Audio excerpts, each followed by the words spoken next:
Now you're going to want to take both of these, and I think as I've said a number of times, it's really important that you measure very, very closely throughout this. So you would measure this side, and I've got an aftermarket intercooler, so I'd measure this side with the boot in place to get the correct measurement. Same thing on this side with my aftermarket pipes.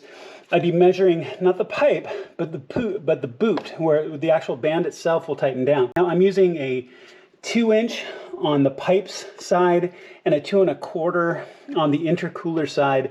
So I'm going to slide them into place with the drive nut in the correct orientation, but I'll show you that in just a second. So we're kind of looking at halfway done because I wanted to show you what it looks like both completed and in process, right? So obviously we've slid our boots back. Now when you fit these on, I've got my 2-inch clamp here, my 2 1/4-inch clamp here. I've gone ahead and pulled the bolt out on the 2 because it is really tight. And so I want to be able to get a little bit of extra room to put it back on. Now, when you do put the bolt back in, there's a tongue on one side and a little foot on the other, so make sure that they clamshell in together so they'll close completely just like that. Okay, so what I'll normally do is I'll fit both clamps on and then I'll fit my boot back across. I'll normally put on the intercooler side first, so it's absolutely snug. You can see where it fits against that ridge right here in the charge cooler. So I'll run the boot all the way up flush with this outside ridge.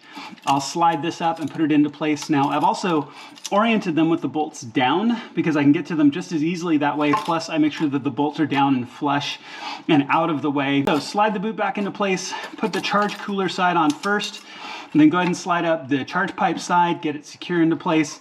And then this is pretty much all done.